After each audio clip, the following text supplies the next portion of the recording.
Numéro 20, opposition au transfert de la compétence en matière de PLU, plan local d'urbanisme, donc à l'agglomération.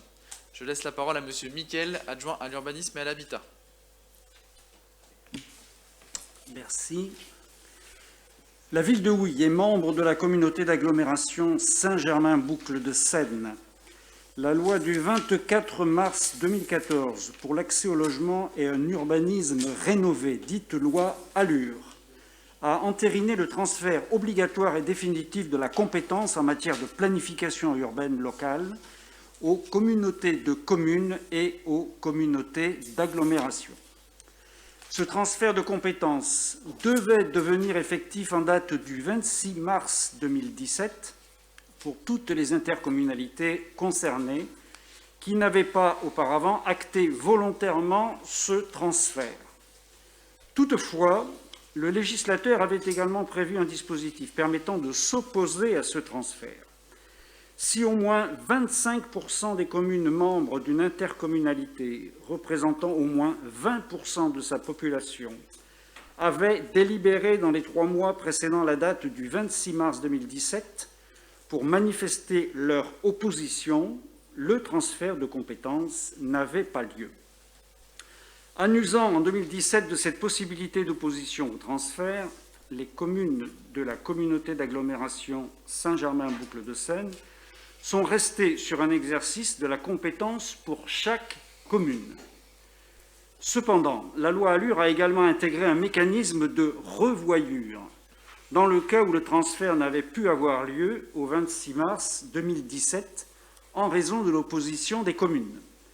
La loi précise ainsi que, s'il n'a pas été effectué précédemment, le transfert de la compétence à l'établissement public de coopération intercommunale se réalisera automatiquement le premier jour de l'année suivant l'élection du président de la communauté, consécutive au renouvellement général des conseils municipaux et communautaires. En conséquence, le transfert de cette compétence deviendra effectif au 1er janvier 2021. Toutefois, le même mécanisme d'opposition au transfert de la compétence est également rendu possible à cette occasion.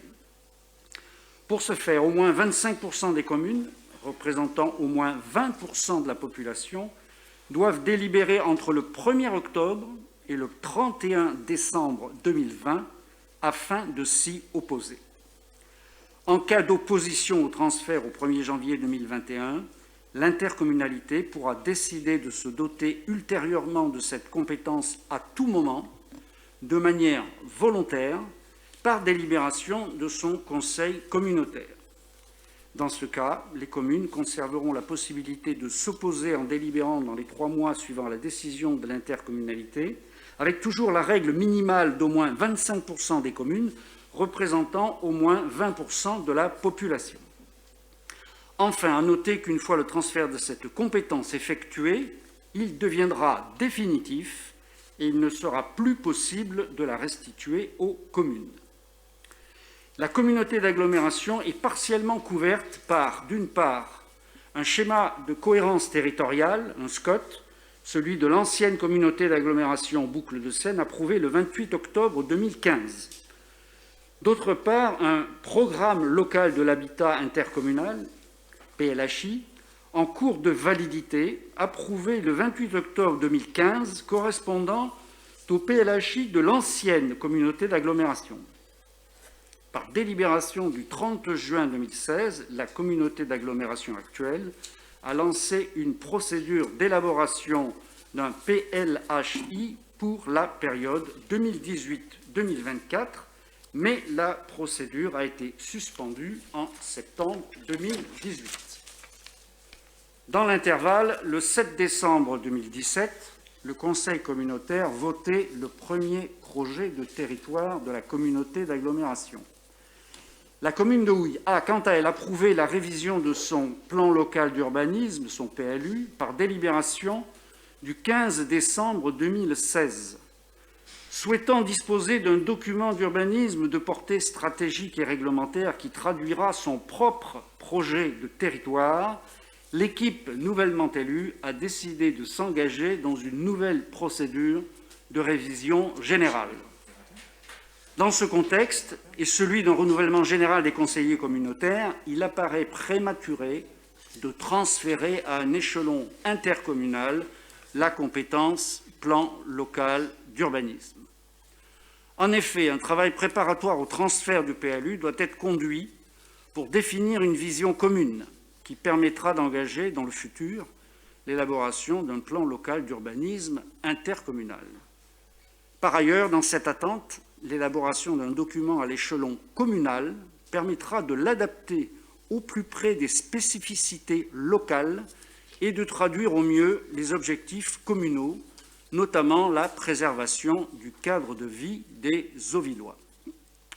Compte tenu de ce qui précède, il est proposé aux membres de l'Assemblée délibérante de s'opposer au transfert de la compétence PLU à la communauté d'agglomération Saint-Germain-Boucles de Seine. Merci. Merci, Monsieur Mickel, pour cette présentation riche et importante pour les Auvillois. Est-ce qu'il y a des observations sur ce point? Monsieur Leclerc. Oui. Écoutez, puisque vous avez fait référence tout à l'heure aux commissions, je vais y faire référence moi aussi, puisqu'on a débattu sur ce point en commission. Un petit point pour vous remercier. J'ai vu qu'il y avait un petit ajout de paragraphe dans le rapport de présentation. C'est l'avant-dernier que vous avez lu, Monsieur Mickel, qui reparle justement de l'échelon communal, l'importance qu'on veut lui accorder. Je vais être un tout petit peu tatillon. Je vous remercie de l'avoir ajouté dans la présentation. Ce qu'on vote et ce qui a un vrai caractère officiel, c'est la délibération. Je regrette que dans les considérants qui vont dans la délibération, on ne l'affirme pas de la même manière, puisque finalement c'est la partie publique. Donc je voudrais profiter de cette délibération pour en tout cas affirmer aux Auvillois, c'est ce que nous pensons, que c'est une compétence qui, autant que le législateur nous le permettra, doit être appropriée et approchée à l'échelle communale. Quand je dis ça, que les choses soient claires, il ne s'agit pas de se comporter en village de Gaulois. D'abord, il faut savoir que les villes voisines sont systématiquement associées à un PLU quand on le fait, donc ils contribuent à la réflexion. Dans le dernier, les villes voisines étaient venues à nos réunions de travail pour y contribuer et faire leurs observations. Et puis, je ne fais pas ombrage à la communauté d'agglomération, puisque même le président Pierre Fond l'a dit au dernier conseil communautaire, que lui aussi considérait, comme quasiment tous les maires de la boucle, je crois tous, que c'est quelque chose qu'il faut qu'on garde à l'échelle communale tant qu'on le peut. Voilà, donc j'en profite pour le réaffirmer. Je crois que c'est important de savoir que ces enjeux qui nous pèsent, parce qu'ils sont quand même extrêmement téléguidés par la loi, comme vous le savez, c'est bien qu'on essaye de garder autant qu'on peut la maîtrise sans rajouter le champ de contraintes extérieures qui ne sont pas forcément toujours faciles, puisque être 20 pour certaines choses, c'est une force, et pour d'autres, c'est de la structure de négociation qui est un petit peu plus compliquée. Voilà. Nous allons voter pour, comme nous l'avons voté à chaque fois qu'il y a eu à le faire au fil du process légal, mais je souhaitais le réaffirmer au temps de notre groupe. Nous croyons à l'importance de l'échelon municipal pour cette compétence. Merci. Merci. Est-ce qu'il y a d'autres demandes d'intervention? Donc, juste pour vous répondre sur l'aspect de la commission, c'est important de comprendre aussi l'esprit de ces commissions, c'est peut-être parfois d'améliorer les délibérations ou de laisser du temps de maturation. Donc je crois savoir que celles-ci se sont bien déroulées et parfois il y a eu des ajustements. Donc en effet, une délibération peut tout à fait être amenée à être modifiée. Bon, je pense que ça ne remettait pas en cause l'esprit de la délibération, mais c'était un complément d'information essentiel. Donc si on peut améliorer ensemble les délibérations, ces commissions servent à ça, non pas à les figer, mais aussi à les améliorer. Sur le transfert de compétences, je pense que monsieur l'adjoint à l'urbanisme a dit l'essentiel, et c'est la volonté politique de cette majorité et la mienne pour le mandat, c'est en effet de garder la maîtrise à définir en effet notre plan local d'urbanisme. On a beaucoup de contraintes à gérer, on a beaucoup de contraintes qui sont par la hiérarchie des normes, si je puis dire, légalement, réglementairement imposées, mais on a encore cette capacité finalement à dessiner l'aménagement de notre ville et son règlement à travers le PLU, et je pense que c'est essentiel qu'on le garde, qu'on se l'approprie, parce qu'il ne suffit pas d'avoir une compétence pour bien l'exercer, il faut aussi extrêmement bien l'exercer, bien la penser, la stratégiser, et c'est exactement ce que nous allons nous donner comme moyen. Bien évidemment, et ça c'est aussi important, ça ne veut pas dire, et vous l'avez très fortement, très bien dit, on ne peut pas penser que aux frontières de la ville. C'est une évidence.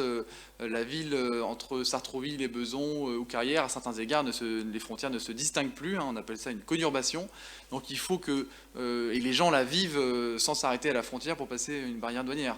Donc ils vont faire leurs courses, ils vont vivre. Et on est très heureux d'ailleurs, je le redis, que les Sartrouvillois, les Besonnais, les Carillons et bien d'autres encore viennent par exemple consommer dans notre marché le mercredi et le samedi. Je vous invite à continuer à le faire de façon sécurisée sanitairement parlant. Tout ça pour dire que la vie des gens dépasse bien sûr cet échelon administratif, mais la vie des gens dépend beaucoup de la façon dont on va se saisir de cette question, de ce plan local d'urbanisme. C'est une priorité politique que l'on va avoir et que j'adresse à l'ensemble de la majorité, mais aussi au conseil municipal finalement, parce qu'on fait tous partie de cette ville, on veut tous défendre ses intérêts. Donc ça nous fait vraiment une belle transition avec le point suivant, mais d'abord on va passer au vote. Mais c'était la pierre angulaire, le point de départ, garder cette compétence à l'échelon communal. Est-ce qu'il y a d'autres observations du coup? On va procéder au vote. Alors qui s'abstient? Qui est contre? Adopté à l'unanimité.